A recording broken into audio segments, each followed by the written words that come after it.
Assalamualaikum warahmatullahi wabarakatuh dan salam sejahtera bagi kita semua. Perkenalkan, nama saya Putri Nur Adila Saragih dari program studi S1 Farmasi perwakilan dari kelompok 4. Di sini kami akan menjelaskan materi tentang bakteri dan fermentasi tempe dengan dosen pengampu Ibu Alfi Syafitri MPD.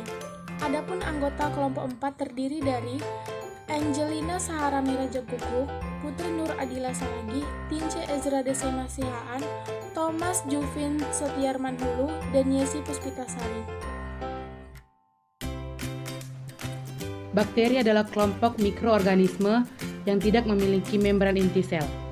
Bakteri itu sendiri terbagi menjadi dua bagian, yaitu bakteri jahat dan bakteri baik. Yang pertama itu adalah bakteri jahat. Bakteri jahat akan mengeluarkan racun yang dapat menyebabkan penyakit diare. Bakteri jahat juga mengeluarkan enzim yang mendorong terbentuknya senyawa karsinogenik. Yang kedua itu ada bakteri baik. Bakteri baik ini akan menghasilkan antibiotika alami yang akan membantu keutuhan mukosa usus dan proses metabolisme. Dilihat dari bentuknya, bakteri itu dibagi menjadi 3 bagian. Yang pertama itu adalah bakteri kokus, yang kedua adalah bakteri basili, dan yang ketiga adalah bakteri spiral. Mikroorganisme atau bakteri umum yang dipakai dalam fermentasi tempe adalah Rhizopus spp, yang sekarang pada umumnya berasal dari salah satu jenis laru komersial. Fermentasi bahan pangan merupakan hasil kegiatan dari beberapa spesies mikroba seperti bakteri, kamir, dan kapang. Dan fermentasi juga merupakan suatu proses perubahan enzimatik secara anaerob yang berasal dari senyawa organik kompleks yang menjadi produk lebih sederhana.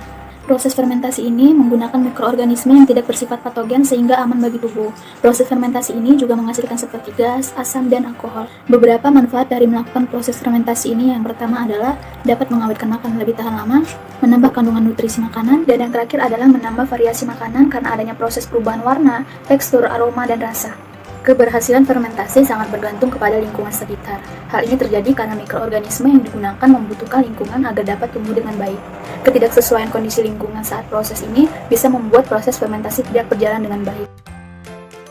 Beberapa faktor yang mempengaruhi pembuatan tempe yang pertama adalah oksigen. Oksigen dibutuhkan untuk pertumbuhan jamur pada tempe. Aliran udara yang terlalu cepat menyebabkan proses metabolisme akan berjalan cepat sehingga dihasilkan panas yang dapat merusak pertumbuhan jamur. Yang kedua, uap air. Uap air yang berlebihan akan menghambat pertumbuhan jamur. Hal ini disebabkan karena setiap jamur mempunyai aktivitas air optimum untuk pertumbuhannya. Yang ketiga, suhu. Jamur tempe dapat digolongkan ke dalam mikroba yang bersifat mesofilik, yaitu dapat tumbuh baik dalam suhu ruangan 25-27 derajat Celcius. Yang keempat, keaktifan ragi. Ragi yang disimpan pada suatu periode tertentu akan berkurang keaktifannya. Karena itu, pada pembuatan tempe seharusnya menggunakan ragi yang tidak terlalu lama disimpan agar tidak terjadinya kegagalan. Proses fermentasi tempe. 1. Pencucian kedelai dengan menggunakan air yang bersih agar bersih dari kotoran.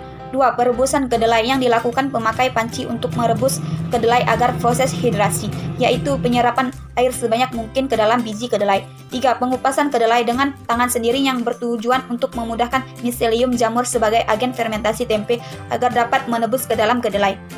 4. Pencucian dan perendaman kedelai di dalam air pada suhu kamar selama 22-24 jam agar bakteri asam laknat dapat tumbuh secara alami, sehingga kondisi asam yang sesuai dengan kondisi pertumbuhan jamur tempe. 5. Perebusan kembali menggunakan air rendamannya lalu ditiriskan.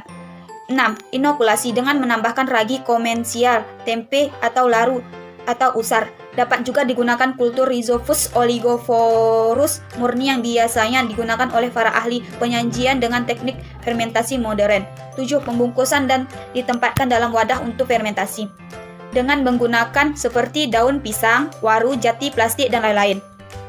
8. Lalu fermentasi berlangsung hingga 72 jam.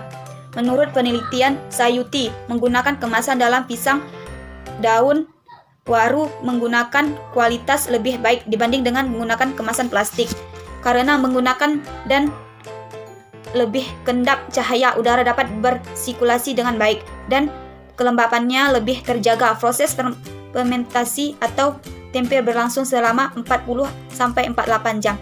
Terima kasih. Reaksi dalam fermentasi berbeda-beda, tergantung pada jenis gula yang digunakan dan produk yang dihasilkan. Secara singkat, glukosa C6H126 yang merupakan gula paling sederhana. Melalui fermentasi akan menghasilkan etanol 2C2H5OH. Reaksi fermentasi ini dilakukan oleh ragi dan digunakan pada produksi makanan. Persamaan reaksi kimia C6H126 sampai 2C2H5OH plus 2CO2 plus ATP atau energi yang dilepaskan 118 km per mol.